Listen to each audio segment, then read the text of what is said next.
Olá, meus amores, tudo bem com vocês? Vamos agora abordar o capítulo 6 do livro amarelo da Gebs, A Conexão Intestino-Cérebro. Só se vê o que se procura, só se olha para o que se sabe. Goethe. A medicina moderna tem dividido os seres humanos em diferentes sistemas e áreas. Sistema cardiovascular, sistema digestivo, sistema nervoso, sistema circulatório, imunológico e assim por diante. De acordo com essa divisão, diferentes especialidades médicas foram criadas, cada uma concentrando-se em uma parte específica do corpo humano. Cardiologia para cá, gastroenterologia ali, ginecologia, neurologia, psiquiatria, etc, etc, etc. Há uma razão para isso. A ciência médica, ao longo dos anos, acumulou uma enorme quantidade de conhecimento. Isso é verdade. Nenhum médico no mundo pode saber tudo em pormenor, de modo que a especialização permite que os médicos se concentrem em uma área específica do conhecimento para aprendê-la completamente e tornar-se um especialista nessa área. No entanto, a partir dos primeiros anos dessa especialização, muitos médicos têm reconhecido um problema de desenvolvimento. Um especialista em uma determinada área tende a prestar atenção aos órgãos que sabe mais, enquanto ignora o restante do corpo. O fato é que todos os órgãos do corpo humano trabalham em contato com todo o resto, que fica esquecido. O corpo vive e funciona como um todo, em que cada sistema, órgão, tecido e até mesmo células dependam uma das outras. E isso faz com que afetem uns aos outros. Portanto, eles precisam se comunicar uns com os outros. Não devemos olhar, muito menos tratar qualquer órgão que seja, sem ter o restante do corpo em conta. É muito perigoso tratar algo específico e conhecimento do todo. É melhor não interferir e fazer nada nesse caso, pois o sistema imunológico sabe mais do que qualquer médico treinado pela indústria farmacêutica. Não é verdade? É muito melhor não fazer nada do que fazer as coisas considerando só um pedacinho aqui, porque você mexeu aqui e desregula todo o restante. Por isso que na medicina integrativa, trata a pessoa como um todo, tudo de forma integral, espírito, mente, emoções, todo o corpo físico, não é só um pedaço de cá, só da matéria, por exemplo, e ainda um pedaço aqui, um pedaço aqui. Não é assim. Isso pode gerar muitas consequências. É melhor nem fazer nada do que tratar por essa linha de raciocínio. Há uma área da medicina particularmente propensa a olhar para o seu órgão separado do restante do corpo. E essa, mais do que todas as outras, é a área da psiquiatria. Os problemas mentais são examinados a partir de todos os tipos de ângulos. Por experiências da infância, por genética, influências psicológicas. A última coisa que pode ser considerada é olhar para o sistema gastrointestinal do paciente. Não é verdade? A pesquisa moderna simplesmente não faz isso. Mesmo que na história médica tenhamos muitos exemplos onde as condições psiquiátricas graves foram curadas por simplesmente limpar o intestino do paciente, isso continua a ser ignorado. Um professor japonês de renome, o Kazudo Nishi, estimou que pelo menos 1 em cada 10 condições psiquiátricas acontecia devido à autointoxicação proveniente do intestino da pessoa. A grande maioria dos pacientes psiquiátricos sofrem de problemas digestivos sérios, que são largamente ignorados por seus médicos. A conexão intestino-cérebro é algo que, por alguma razão, muitos médicos modernos não entendem. Por quê? Porque eles estudam o que a indústria farmacêutica financia para que eles estudem. Qual que é o lema da indústria farmacêutica? Um paciente curado é um paciente perdido. Mas um paciente morto também é um paciente perdido. Então, o objetivo é viver por longos anos e doente, migrando de bloquinho em bloquinho de especialista, tomando uns 20 medicamentos. Começa com 1, 2, 5, vai por aí. Esse é o cliente perfeito. A conexão intestino-cérebro é algo que, por alguma razão, muitos médicos modernos não entendem ou não querem entender. Afinal, tudo isso poderia mexer com cargos, com dinheiro, com a sua provisão. Às vezes a gente só enxerga o que quer enxergar. Depende se isso vai ser favorável ou não, não é verdade? Se o sistema todo foi estruturado assim, tem que ter muita coragem para ver além. A menos que venha um autismo no seu filho. Os maiores lutadores da medicina integrativa foram aqueles que sofreram na pele esse problema. Lutaram para estudar muito além do que um objetivo de ganhar dinheiro, e sim para resolver o problema do seu filho. Aí sim você pode ver uma intenção mais limpa, digamos, sem tanto conflito de interesse. A alienação em massa, ela é feita para isso mesmo, para poder vender esses alopáticos, e eles vivem da doença e não da saúde. Como eles dão milhões de prescrições de antidepressivos, soníferos e outros medicamentos que os pacientes colocam em seus sistemas digestivos a fim de afetar seus cérebros, eles ainda não conseguem ver a conexão entre o sistema digestivo e o cérebro. Claro, tem gente bem intencionada, só é ingênuo, sim, mas tem outros que é porque não quer ver mesmo. Todo mundo sabe que o álcool tem efeito sobre nossos cérebros, não é verdade? Todo mundo sabe. Mas talvez não saiba de verdade. Veremos. Onde é que colocamos as bebidas alcoólicas? Por onde elas entram? Pelo sistema digestivo, é claro. No entanto, não estamos consumindo substâncias tóxicas para afetar nossos cérebros. Tendo micróbios particularmente no sistema digestivo, podemos fornecer-nos a nossa própria fonte permanente de toxicidade. Isso. Então, pensa, não, mas eu não bebo álcool. Eu também pensava que não. Mas estava embriagado e não sabia, porque, a depender das criaturas que você abriga no seu intestino, você está usufruindo dos efeitos malignos do álcool o tempo inteiro.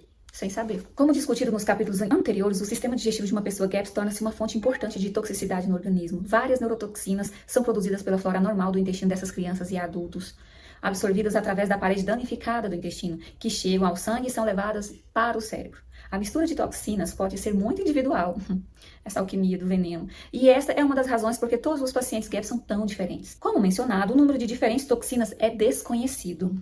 No entanto, temos acumulado um conhecimento considerável de algumas neurotoxinas comumente encontradas em crianças e adultos GAPS. Estes são os tipos de toxinas que podem fazer de qualquer um doente mental, ou seja, doença mental, intoxicação. No capítulo anterior, vimos algumas dessas toxinas. Infelizmente, existem muito mais para examinar, muito mais. Vamos falar agora do etanol e do acetaldeído, que é um subproduto do etanol. Que tipo de criatura produz? Vamos lá. Ao pensar sobre o autismo, TDAH, esquizofrenia, dislexia, dispraxia e outros problemas psicológicos, muitas pessoas não pensariam sobre o alcoolismo, certo? Mas é aí que tá a coisa, ó. Há uma grande ligação muito séria entre doenças mentais e o álcool. Isso mesmo, ligação entre doenças mentais e o álcool. Sabemos que devido a vários fatores, crianças e adultos GAPS desenvolvem um crescimento excessivo de flora patológica em seus corpos. Um grupo desses patógenos, quase sem exceção, são quem? Os fungos, as leveduras, incluindo as espécies de Cândida albicans, a praga. Bom, essa levedura cândida requer glicose, que também pode ser chamada de glucose ou dextrose, né? Às vezes eles colocam lá dextrose, pra pessoa leiga não sabe o que é açúcar, tá dizendo, aqui tá uma bomba de açúcar. Então, esse fungo requer muita glicose e outros açúcares como alimento. Os açúcares vêm de onde? Da nossa digestão, dos hidratos de carbono. Em pessoas saudáveis, a glicose, vinda dos carboidratos, vindos da nossa alimentação, são convertidas em quê? Ácido lático, água e energia, ATP, para as mitocôndrias funcionarem através do processo bioquímico chamado glicólise. Porém, em pessoas com crescimento dessa levedura cândida, a glicose é digerida de forma diferente. E vocês lembram o que fez a pessoa ter esse tanto de fungo no corpo? Lembra que os antibióticos matam a flora benigna e a maligna. E na ausência da benigna, quem cresce primeiro e desenvolve e toma conta? A do mal, a oportunista. Pois é aí que cresce a cândida. Vem esse fungo, também ele cresce com a ajuda de agrotóxicos, metais pesados e da alimentação cheia de açúcar, cheia de carboidrato, mesmo do bem. E aí, essa cândida, ela converte então a glicose em álcool. Já nas pessoas saudáveis, as pessoas que têm uma flora sadia, isso não acontece. A glicose que vem da comida é transformada em ácido lático, água e energia, certo? Para as mitocôndrias. Já no processo das pessoas que têm o intestino GAPS, com desbiose e permeabilidade intestinal, essa glicose é digerida de uma forma totalmente diferente. O processo que ocorre é chamado de fermentação alcoólica. Então você pode estar pensando, nossa, na minha gravidez eu não ingeri nenhum álcool, cuidei tanto da alimentação do meu filho, mas cheia de fungos, depois de uma rodada de antibiótico, de metais e outras contaminações, depois de ter destruído sua flora intestinal, às vezes com os anticoncepcionais, enfim. Você está cheia de fungos, comeu muito carboidrato, você vai estar fazendo fermentação alcoólica e vai estar gerando o seu filho como se você estivesse tomando álcool o tempo inteiro. E o que o álcool faz em um feto em desenvolvimento? Vamos ver o que acontece? Esse fenômeno foi descrito pela primeira vez em adultos que pareciam estar bêbados, sem consumir álcool. Sim. Mais tarde descobriu-se que esses adultos tiveram um supercrescimento de levedura no seu intestino, que produziam álcool e seus subprodutos, que é o acetaldeído, e fazia-os permanentemente parecerem bêbados. Essas pessoas eram particularmente bêbadas após uma refeição de carboidratos, porque os carboidratos eram consumidos pelo fungo Candida albicans, com a produção de álcool em seguida. Apesar do fato de que essas pessoas não consumiam álcool, elas desenvolveram alguns sintomas típicos de alcoolismo. Álcool e seus subprodutos têm um pequeno peso molecular, o que torna muito fácil para eles o quê? Atravessar qualquer barreira no corpo, inclusive a barreira hematoencefálica. Eles são absorvidos pelo sangue muito rapidamente e têm uma boa capacidade de atravessar a placenta também do neném, quando a mulher está grávida, e afetar o feto em seu desenvolvimento. A gravidez já é um estado de imunossupressão natural, certo? Porque o sistema imunológico tem que agir menos para não atacar o neném, porque é como se ele fosse um certo parasita, um hospedeiro ali. Então, o sistema imune desarma um pouco na gestação para o neném poder crescer. Fica mais fácil ainda dessas moléculas de álcool atravessar a placenta. Se uma mulher já tem supercrescimento de cândida em seu corpo, a gravidez fará este problema ficar ainda pior, por causa da imunossupressão. A superpopulação de levedura em uma mulher grávida irá produzir o álcool e seus subprodutos, acetaldeído, afetando o desenvolvimento da criança. Depois que a criança nasce, ela vai continuar a receber o álcool e seus subprodutos através também do leite materno, porque a mãe está com desbiose e permeabilidade intestinal. E então, como a criança está herdando esse intestino, essa flora intestinal da mãe, ela vai também ter esses fungos crescendo em seu próprio intestino. E aí a criança também vai começar a produzir a sua própria fonte de álcool e muitas outras toxinas em conjunto. O consumo de álcool e crescimento de levedura nos pais também tem um efeito sobre o desenvolvimento da criança, de forma que pais com crescimento de levedura contribuem para o problema também. Na verdade, mais de 50% dos pais de crianças autistas sofrem de flora intestinal anormal e problemas de saúde relacionados. Então, o que o álcool e seus subprodutos fazem conosco? Todo mundo sabe que o álcool é muito tóxico, né? Especialmente para uma criança. Não há nenhuma parte do corpo que não sofra com um fornecimento constante de álcool, mesmo em pequenas quantidades. Aqui estão apenas alguns resultados da presença crônica de álcool no organismo. 1. Redução na capacidade da parede do estômago em produzir ácido gástrico. O que começa errado, já vai terminar errado. Se não tem o ácido estomacal suficiente para digerir ali, para ativar a pepsina para digerir os alimentos, para esterilizar de ovos de parasitas e micróbios diversos. Já vai começar com desnutrido, com as proteínas vão chegar meio inalteradas, meio inteiras lá embaixo, já vão chegar com ovos também, com vermes, micróbios, já não vai os outros não têm as ferramentas para poder fazer o que os da equipe anterior deveriam ter feito. Então começa tudo errado. Sem ácido no estômago, já vai ser complicado esse processo dar certo. Então, o álcool reduz a acidez estomacal, deixa o estômago um pouco básico, com esse suco gástrico fraco. Segundo, ele proporciona a degeneração do pâncreas, com reduzida capacidade de produzir enzimas pancreáticas, o que prejudica a digestão também. Coitado do pâncreas, né? Já não vai produzir as enzimas necessárias para metabolizar esses alimentos, para poder digerir, absorver. Terceiro, vai atacar diretamente o revestimento do intestino, causando má absorção também. Começou afetando a digestão com o suco estomacal, a digestão com a falta das enzimas lá no pâncreas, agora ataca a parede do intestino e aí não acontece uma absorção adequada dos nutrientes. O quarto, acontece as deficiências nutricionais através da má absorção da maioria das vitaminas, minerais e aminoácidos. As deficiências em vitaminas do complexo B e A são particularmente comuns em pessoas que tomam álcool, ficar desnutrido.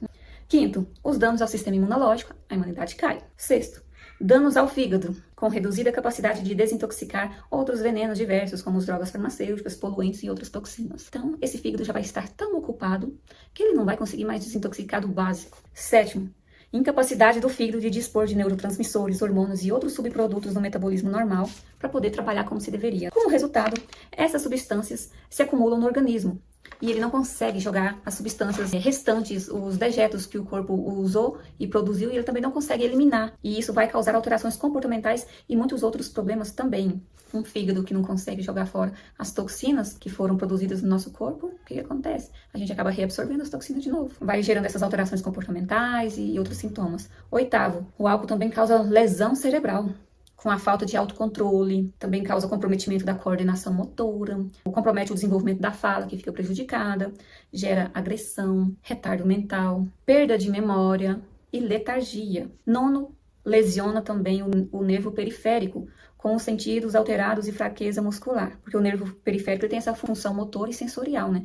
Ele é responsável pela normalidade das funções motoras e sensoriais, que nos permite ter percepção de dor, de calor, frio. Por exemplo, a criança, ela só quer ficar cheia de roupa, ou então só sem roupa, ou então ela tem detecção dos toques na pele de uma forma exagerada, ou na falta, não aguenta o tecido da roupa, fica agoniada. Também tem sensibilidade às texturas, pegar o pé, encostar em determinada coisa. Tudo isso é lesão no nervo periférico, que dá esses problemas sensoriais. Os motores também, que ela vai ficar como se fosse desastrada, sem noção espacial, a coordenação motora estranha, trocando as pernas. Então, gente, o alcoolismo e o autismo é muito parecido. É como se as crianças autistas estivessem tomando álcool o tempo todo, como se elas estivessem bêbadas e sofrendo as consequências da bebida alcoólica já de uma mãe que se embriagasse a gestação inteira, por meio dos carboidratos, só porque ela tinha fungo, cândida no intestino. A cândida é uma praga. Então, o que você come não vira ATP, ácido lático, energia, água. Não. Se você tiver fungo, essa cândida vai fazer uma fermentação alcoólica. É por isso que a GAPS vai focar, vamos ter que retirar os carboidratos momentaneamente até eliminar essa praga desses fungos. Entendeu? Olha o que mais que o álcool faz. 10º, danos na capacidade dos músculos de contrair e relaxar. Aquela famosa fraqueza muscular, né? Às vezes com aquela disfunção mitocondrial, fica os músculos rígidos ou então muito moles, sem força. Junta com a lesão nos nervos periféricos, que ficam desembainhados, dando choque sem o encapamento na bainha de mielina. E ainda com a falta de nutrientes de ATP para as mitocôndrias, a criança fica ou então enrijecida. E 11º, o álcool tem a capacidade de aumentar a toxicidade da maior parte dos medicamentos comuns. dos poluentes e de outras toxinas. Ai, mas eu tomei isso e não me fez nada. Agradeça a sua flora intestinal, que é boa. Mas o outro, que tem um monte de fungo lá, só de ter tomado isso, meu Deus do céu, agravou, virou uma toxina tremenda. Piorou ainda mais a situação. Ficou muito mais venenoso do que antes. Então, por isso que depende, cada a resposta vai ser diferente. Deu certo pra você, não vai dar certo pro outro, e assim por diante. Só porque não foi tóxico pra você, não quer dizer que não vai ser para outro. 12º, alteração do metabolismo de proteínas, carboidratos e lipídios no organismo. Desnutrição geral, né? Desnutrição com intoxicação. E o acetaldeído é considerado o mais tóxico dos subprodutos do álcool. Uma das influências mais devastadoras desta química é a sua capacidade para alterar a estrutura das proteínas. Somos em grande parte compostos de proteínas, né? Uma miríade de várias substâncias ativas como hormônios, enzimas, quando elas são alteradas por acetaldeído, não podem fazer o seu trabalho corretamente. Proteínas alteradas por acetaldeído são indicadas como responsáveis por muitas reações autoimunes, o que significa que o sistema imunológico começa a atacar o seu próprio corpo. Isso mesmo, doença autoimune. O acetaldeído favorece o sistema imunológico a atacar a si mesma, desenvolvendo as doenças autoimunes. Os anticorpos que o sistema imune fabrica para destruir essas proteínas alteradas pelo acetaldeído podem também atacar as proteínas normais do corpo por conta de ter uma estrutura semelhante. É o famoso fator de imitação. É o mimetismo molecular. O sistema imunológico, não, mas você não é ele, não? É o irmão gêmeo dele, não, você é o mesmo. Não, não sou, não, é sim. E aí vai e ataca a si mesmo, doença autoimune. Em pacientes GAPS, são comumente encontrados anticorpos contra os seus próprios tecidos. Uma das mais comuns é um anticorpo contra uma proteína de uma substância chamada mielina, que reveste os nervos, né? A mielina é uma grande parte integrante da anatomia do cérebro e do restante do sistema nervoso, que reveste as células do cérebro e os seus ramos, as fibras nervosas. Quando a mielina é danificada em adultos, por causa daquele mimetismo molecular, que o corpo foi atacá-la, e também por falta de gordura na alimentação, manifesta-se como esclerose múltipla. Sim, o autismo também tem muita similaridade com a esclerose múltipla.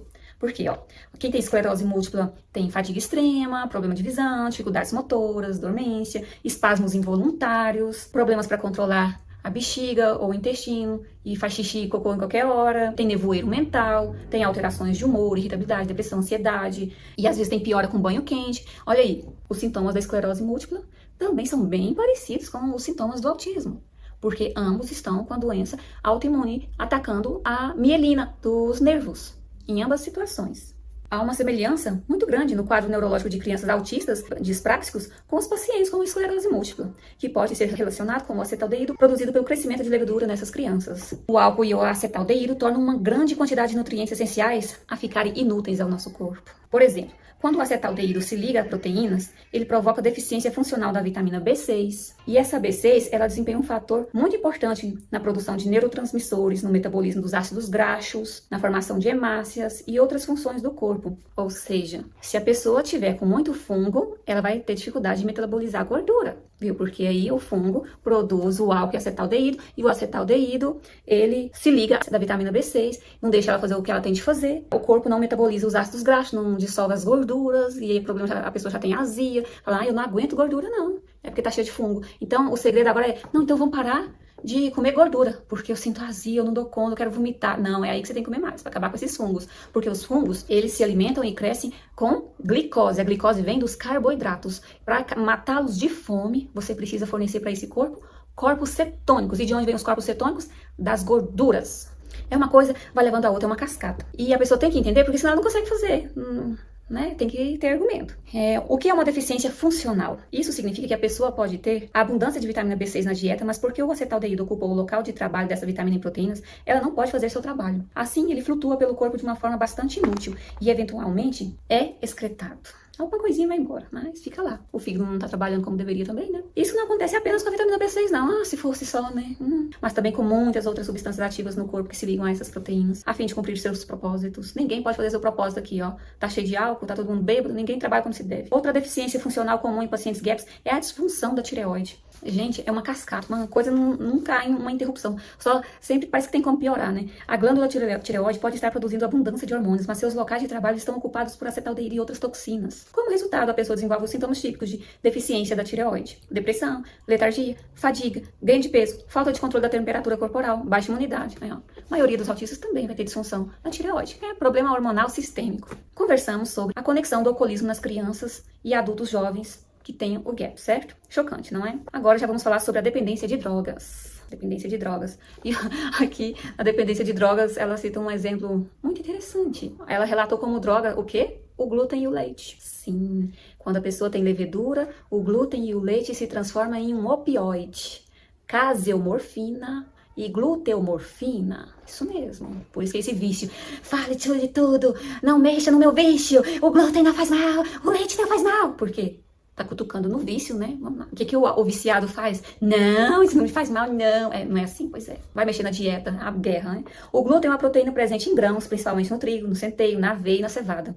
A caseína é uma proteína do leite, presente nos leites de vaca, cabra, ovelha, da mãe humana e todos os outros leites e produtos lácteos. E nos corpos de pessoas.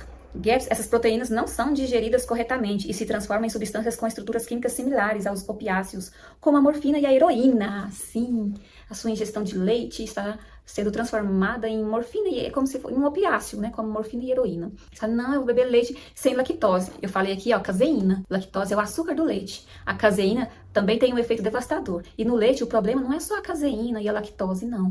Tem a soda cáustica lá, tem muitos outros, tem formol, tem muitos outros venenos impensáveis que você nem imagina. O que aplicaram nas vacas, os agrotóxicos, os medicamentos e vários metais e tudo mais que você nem imagina. Mas aqui vamos falar só da caseína. Não é nem da lactose, não, é da caseína. Houve uma quantidade substancial de pesquisas feitas nesta área, e ela cita aqui o Dohan, Reshid, Shitoki, Cade e outros, onde o glúten e a caseína, chamados peptídeos de gluteomorfinas e caseomorfinas, foram detectados na urina de pacientes com esquizofrenia, autismo, TDAH, depressão pós-parto, epilepsia, síndrome de Down, depressão e alguns problemas autoimunes, como a artrite reumatoide. Sim, a artrite reumatoide também é por causa do glúten e do leite. Também, a flora intestinal. Todas as doenças são por causa do intestino, gente. Vamos lá. Acredita-se que estes opiáceos de grãos e de leite passam através da barreira hematoencefálica e bloqueiam determinadas áreas do cérebro, assim como a morfina ou a heroína faria. Quem já viu aí autista que cai pra valer, sofre um acidente assim, ó, e sai como se não tivesse nem sentido dor. Tá machucada, arranhada ali, nem sentiu nada não. Enquanto o outro, só de encostar, é tudo os sentidos, os nervos sensoriais desregulados, às vezes a morfina ali deixa ele analgesiado, mas a morfina ela também não é produzida só pelo glúten e o leite na presença de fungos, não. Os parasitas também produzem morfina, vão causando dano ali, assim que a pessoa nem sinta. E tudo isso está escondido no sistema digestivo da pessoa, mais uma vez, né? Como vimos anteriormente, os sistemas digestivos de pacientes GAPS estão em mau estado. A digestão das proteínas começa no estômago, com a ação da pepsina, uma enzima produzida pela parede do estômago. O ácido do estômago é essencial para a digestão de proteínas, uma vez que fornece condições normais de pepsina para fazer seu trabalho de quebrar proteínas em cadeias peptídicas mais curtas. Para a pepsina poder quebrar as proteínas, ela precisa ser ativada pelo cloridrato de betaína, pelo ácido clorídrico, o ácido estomacal. E na ausência com esse ácido estomacal, que o álcool já deixou ele baixo, pela presença de leveduras, já não é ativada essas enzimas para digerir os alimentos, nem a carne, nem a gordura. Por quê? Porque o fungo é inteligente, ele quer que você passe mal quando você come a gordura e carne. Isso não é o que ele gosta de carboidrato. Então, toda vez que você teimar pro outro lado, ele vai te fazer passar mal. Afinal, ele quer crescer e multiplicar. E ele vai pedir carboidrato. É assim mesmo. Quanto mais refinado, melhor. Isso. E aí as pessoas GAPS normalmente têm baixa acidez do estômago devido à flora intestinal anormal e à proliferação da flora patogênica. Por exemplo, a cândida pode produzir toxinas que têm uma forte capacidade de supressão da produção de ácido no estômago. Eu já citei isso. Essas toxinas seriam excretadas no leite materno de uma mãe com superpopulação de cândida em seu intestino também. É aí que tá. Quando a mãe tem desbiose, o leite dela também é tóxico, né? Complicado isso, né? Um dilema. É possível que ao serem amamentadas, essas crianças GAPS recebam essas toxinas da mãe através do leite materno, o que prejudica a produção de ácido no estômago do bebê desde o início da vida dessa criança. Como o leite materno praticamente não requer digestão, ele é muito fácil de ser digerido, a criança não precisa mesmo de muito ácido no estômago enquanto está sendo amamentada exclusivamente pela mãe. Mas, quando outros alimentos são introduzidos, quando começa a introdução alimentar, começa as regressões comportamentais, as regressões do desenvolvimento. A baixa acidez do estômago da criança torna-se um problema, começa tudo a ter essa má digestão, má absorção dos nutrientes. Até o momento em que a amamentação para, no sistema digestivo da criança provavelmente terá crescido o suficiente de sua própria cândida e outros patógenos produtores de toxinas que levarão à redução da acidez do estômago. As proteínas de desmame mais usuais introduzidas pela primeira vez para o sistema digestivo da criança são a caseína de leite em pó e o glúten de trigo. Em um estômago com baixa acidez, os primeiros passos na digestão dessas e de muitas outras proteínas não começaram bem. Em seguida, essas proteínas mal digeridas passarão para o intestino, onde enzimas digestivas do pâncreas são usadas para continuar quebrando essas proteínas que chegaram lá inteironas, não chegaram lá quebradas do jeito que ele sabe quebrar. mais um pouco. E aí a baixa acidez do estômago prejudica a produção de enzimas pancreáticas. Então, o próximo passo na digestão de proteínas também será fazer aquilo pelas metades. Começou mal feito lá em cima, repassa fazendo mal feito, que dá, o outro também. Todo mundo vai trabalhando de forma torta, do jeito que dá, e vai empurrando com a barriga. Vai empurrando, vai empurrando. Afinal, cada um só tem a ferramenta específica para trabalhar da forma que foi designado para fazer. E então essas proteínas mal digeridas chegam à fase final de sua digestão, que é na parede intestinal para começar a absorção. E a parede intestinal é revestida por células altamente sofisticadas. Lembra deles? Os enterócitos. Aqueles que em sua superfície tem toda uma série de diferentes enzimas digestivas para concluir as etapas finais da digestão de vários nutrientes. Como já descoberto nos capítulos anteriores sobre a flora intestinal, nas pessoas GAPS, essas células enterócitos estão em má forma também, devido à flora intestinal anormal, lembra? E então, elas não serão capazes de realizar esses passos finais da digestão de caseína e glúten e de muitos outros nutrientes. Como o Dr. J. Robert Cade, da Universidade da Flórida, disse em sua entrevista com o Centro de Ciências da Saúde em março de 1999, nós pensamos que no autismo e na esquizofrenia o transtorno básico é no intestino. E estes indivíduos estão absorvendo beta-casomorfina 7, que normalmente deveria se decompor no corpo em aminoácidos, em vez de cadeias peptídicas longas de até 12 aminoácidos de comprimento. Sim, então nessas pessoas que estão com a flora anormal, as proteínas não estão sendo degradadas normalmente e sendo transformadas em aminoácidos para virar ATP, não. Elas estão sendo transformadas em cadeias grandes ainda de peptídicos e fica ali atrapalhando o trânsito. Existem algumas pesquisas publicadas sobre a enzima dos enterócitos que digere as proteínas. Ela é a chamada de dipeptilpeptidase 4. E supõe-se que ela quebra a caseomorfina e a glutenmorfina em peptídeos menores. As crianças GAPS apresentam deficiência desta enzima. Os enterócitos não produzem essa enzima para quebrar a caseomorfina e a gluteomorfina, só em pequena quantidade. Curiosamente, as pessoas que sofrem de alcoolismo, esquizofrenia, depressão ou doença autoimune também têm baixos níveis desta enzima, devido ao fato de que nessas condições, os enterócitos do paciente também ficam danificados. Com base nesta pesquisa, essa peptina 4 agora é adicionada a algumas formulações de enzimas digestivas, que podem ser complementadas em pacientes GAPS. O problema é que esta é apenas uma enzima que temos estudado e sabemos algo sobre. E quantas outras enzimas que estão faltando para digerir bem esses alimentos em quem tem uma flora anormal? Quantas enzimas podem estar mais faltando na superfície desses enterócitos e que atualmente não sabemos nada ou muito pouco sobre eles? Com a falta de bactérias do bem que vivem normalmente sobre essas células para alimentá-las, cuidá-las e protegê-las, essas células ficam doentes e os enterócitos se tornam incapazes de funcionar corretamente. Como resultado, a má digestão e má absorção, o cenário no intestino GAPS fica comprometido. Ao mesmo tempo, as bactérias patogênicas, fungos, parasitas e vírus danificam a parede do intestino ainda mais e permitem que as proteínas mal digeridas, como a caseomorfina e a gluteomorfina e outras substâncias, sejam absorvidas pelo sangue e transportadas diretamente para o cérebro da pessoa. E há um outro aspecto problemático deste produto, que são os metabólitos, os radicais livres, os dejetos. Vamos lá. Normalmente, as proteínas devem ser divididas em aminoácidos antes de serem absorvidas no intestino e distribuídas em ATP. Aparentemente, nesses pacientes GAPS é absorvido algumas proteínas na forma de peptídeos, que são proteínas parcialmente degradadas ou mesmo inalteradas, inteiras. É como se as proteínas ficassem parcialmente digeridas, elas ficassem inteiras como um caminhão tombado obstruindo uma via. Então, os peptídeos dietéticos, eles atuam como inibidores de um grupo especial de enzimas no organismo, chamada de peptidases. Então, esses caminhões, que são esses peptídeos, que são proteínas inteiras ainda, quebradas de forma mais ou menos ali, eles ficam ali tampando o trânsito, e os agentes de trânsito não podem passar e fazer o seu trabalho de faxina com outros metabólitos. Eles ficam ali tendo que ter o trabalho de resolver ali aquele problema ali daquele caminhão tombado.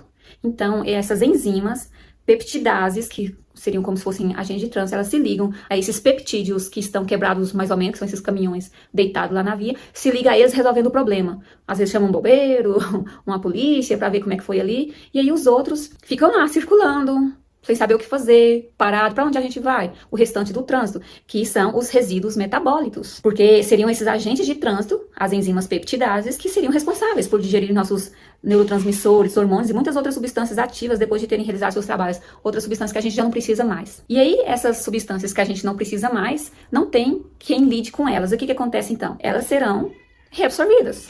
Em pacientes GAPS, essas enzimas peptidases estão severamente ocupadas, reprimidas por muitos caminhões de glúten e de leite. Sim, elas estão ligadas lá aos peptídeos dietéticos quebrados mais ou menos. E o que acaba por inundar o corpo com detritos de nossos próprios peptídeos internos. O que pode nos causar danos e sintomas psicológicos diversos. A loucura tá no intestino, gente. Aí, mas a felicidade também. Com base na investigação sobre a gluteomorfina e a caseomorfina, foi desenvolvida uma dieta livre de glúten e de leite, a dieta SGSC. Eu amo essa dieta. Algumas crianças e autistas apresentam melhora dramática nessa dieta. Só essa pode ser suficiente, mas depende do nível de suporte. A maioria vai ser necessária uma dieta com carboidratos específicos, assim, bem pouco, e mais voltada para cetogênica, né? Dieta de carboidratos específicos, como a GAPS, a Ancestral, Keto Carry, uma dieta cetogênica mesmo. No entanto, muitas crianças não conseguem resolver seus problemas só com a SGSC. A razão disso é por conta da síndrome GAPS, que deve estar num nível muito mais aprofundado nessas. Assim, para a maioria dos pacientes afetados, a dieta tem que levar em conta muitos outros aspectos GAPS. Por isso que a gente avalia nessa hora. Só SGSC, qual tipo de GAPS? Tem uns 4 tipos de GAPS, gente. Às vezes até pode fazer outro tipo específico, depende do jeito que essa pessoa está comprometida. Aqui se fala, que no capítulo anterior, falamos sobre a família dos clostrídeos e das suas toxinas também. Aqui a gente estava falando das Candida albicans, né, a praga. Tem até um livro, A Cândida Praga. Um bom título, resume bem. Agora vamos falar dos clostridiums. Já citamos eles anteriormente, mas aqui tá falando, né, porque é muito difícil estudar os clostridios, porque eles são anaeróbicos restritos, isto é, como se eles fossem aqueles eremitões no deserto, que eles sobrevivem sem nada. É isso mesmo, eles gostam de ficar onde não tem oxigênio. Gostam não, eles só sobrevivem assim. E aí eles ficam escondidos no muco ali no intestino, onde não entra nada de oxigênio. E também, como que vai matar isso? Porque quando ele se sente ameaçado, ele se transforma em um esporo, que pode durar anos, anos e anos, que fica lá resistente a tudo, praticamente. Só esperando o ambiente ficar propício de novo, a tempestade passar, você tá aí na dieta, ingerindo bastante, você tá numa dieta carnívora, uma dieta ancestral aí, então tá, eu vou te esperar. O dia que você parar, eu volto com tudo. A hora que eu volto aí com os carboidratos, que eu vou voltar pra valer. Tem isso também, gente. Temos que acabar com os esporos desses clostridiums. E a melhor forma, sim, é trocar a flora intestinal pela benigna. E também as terapias oxidativas. Já que ele odeia o oxigênio como o diabo foge da cruz, então dá-lhe oxigênio nesse bicho. Então pode ser ozônio, câmara hiperbárica, MMS, mas tudo tem que ser avaliado, né? E o momento. Aqui fala de um livro onde o Dr. William Shaw descreve em detalhes uma série de crianças autistas que mostraram melhorias significativas no seu desenvolvimento e nos testes bioquímicos enquanto estavam usando medicamentos anticlostrídeos.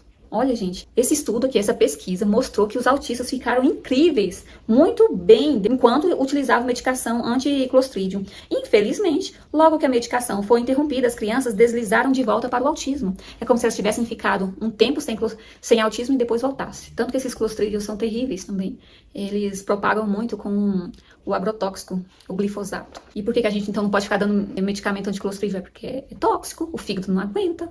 A gente tem que resolver essa situação por outra maneira, trocando a flora intestinal e cicatrizando a parede do intestino. Como já mencionado nos outros capítulos, a melhor maneira de lidar com os clostrídeos e muitos outros patógenos no intestino é ter uma flora intestinal saudável, pois as bactérias benéficas são a maior forma de controlar esses clostrídeos. E outras substâncias tóxicas assustadoras também foram encontradas em crianças autistas pelo bioquímico Dr. Alan Friedman. Estes produtos bioquímicos são chamados de deutorfina e dermofina. Eles foram encontrados pela primeira vez na pele de sapos venenosos na América do Sul, onde as pessoas nativas utilizavam o muco destes sapos para mergulhar seus dardos, a fim de paralisar o inimigo. Dardos inflamados, porque deutorfina e dermofina são neurotoxinas extremamente potentes. Essas toxinas de sapo aqui, chamadas deutorfina e dermofina, adivinha onde elas estão presentes também? O Dr. Friedman acredita que não é o sapo quem produz essas neurotoxinas, deutorfina e dermofina, mas um fungo que cresce na pele desse sapo. É possível que este fungo também cresça no intestino dos autistas, porque eles também produzem essa neurotoxina chamada deutorfina e dermofina, que é essa mesma toxina encontrada na pele desses sapos que paralisa músculos. Meu Deus, o que esses fungos fazem? Esperemos que a investigação futura elucide essa questão para nós, né? O número de outras toxinas potentes foi identificado e estudado em pessoas GAPS. Olhar para todas as toxinas está além do escopo desse livro. Impossível, né? O ponto importante é que as crianças e adultos GAPS estão muito intoxicados e desnutridos. Tá gordo, tá desnutrido, tá magro, tá desnutrido, tá intoxicado sempre, tá com autismo, tá intoxicado, tá desnutrido, é isso aí. Esta toxicidade vem de seus sistemas digestivos, o peixe morre pela boca ou adoece pela boca. Por isso é que temos que nos concentrar em primeiro lugar no sistema digestivo da pessoa GAPS, condição para qualquer tratamento. Qualquer tratamento de saúde deve começar pelo trato gastrointestinal. Então, gente, nos vemos na próxima, viu? Tchau!